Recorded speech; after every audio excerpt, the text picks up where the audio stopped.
Pow, pow, pow. The prime suspect is shot dead by the police. Case closed, right? Wrong. Because minutes after he hits the floor, his bank account wakes up and 80 million naira vanishes into thin air. And the only man brave enough or crazy enough to ask where did the money go is now with a target on his back. So picture this guy in a place where calling the police in time of help is often just a joke, where the line between the system and the syndicates is as blurry as a rainy night in Lagos. One man decided to take over. His name, Harrison Gwamnishu. And for millions, it was the only hope. It was the 007 of Nigeria, a guy who would storm into the kidnappers' den just to prove the police wrong. But right now, in late 2025, Harrison isn't running from the bandits. He is running from the backlash. He is being hunted by the very people he swore to save. The question isn't if he is a hero. The question is, did the hero turn into a hustler? To understand the savior, you must understand the cage. Harrison Gwamnishu wasn't born an activist. Bam! In his early 20s, the system grabs him. He is tossed into a maximum security cell in Delta State, Nigeria. And the charges are conspiracy, armed robbery, attempted murder, and the whole damn book. 4 years. 4 years he sits there awaiting trial inmates. He was there watching innocent men die, watching the helpless forgotten. It changes a man. When he is finally acquitted, most people will grab their freedom and run. But Harrison, he turns around and walks right back to the gates. He founds the Behind Bar Foundation. His goal is simple: fight the system that tried to bury him. But soon enough, paper pushing wasn't enough.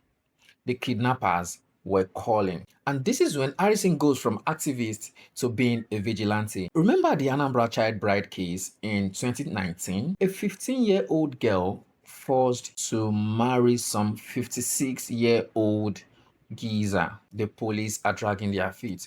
Oh, it's tradition. Harrison says, nonsense. Pow! He mobilizes his own team, storms the compound, and physically pulls the girl out of the marriage. The internet explodes. Finally, a Nigerian hero will get results. But his biggest saga, it was the Aba Vanishing, the story we started with.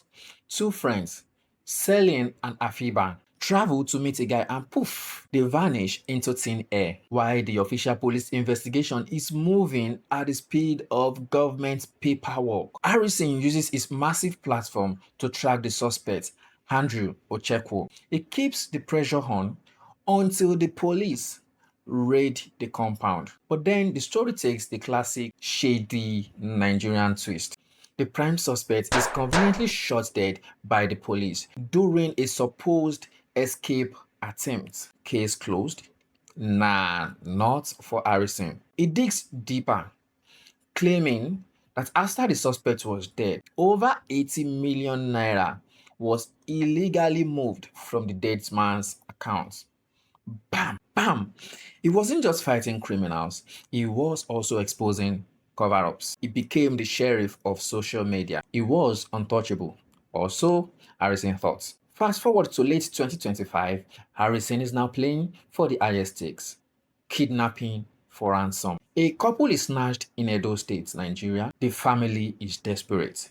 They call Harrison. Harrison's team, Safe City, steps in claiming they have high-tech tracking gadgets. Then the family raises 20 million naira for ransom. They handed it over to Harrison's team for the delivery. The wife is released, but the husband is kept. And here is where the bad talk gets nasty, and the social media is aghast. According to the victim's family, the kidnapper called back and said the money was short. They were allegedly told Harrison's team skimmed off the top. The family's brother goes online and calls Harrison a thief. He says Harrison stole blood money meant to save his siblings' life. Harrison's defense was that it is a spy movie plot.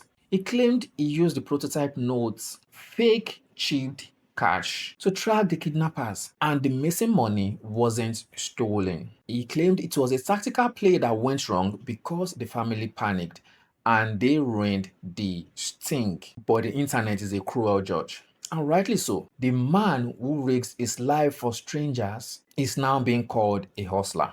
He flew too close to the sun, and now the police.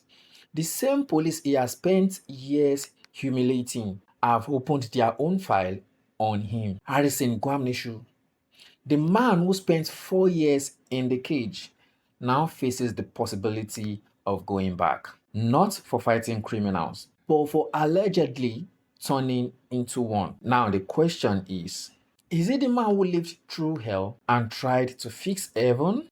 Or is a man who got addicted to the power of the like button and forgot which side of the law he was on? In Nigeria, the hero's journey is a cycle, and right now, Harrison is back where he started, facing down the system.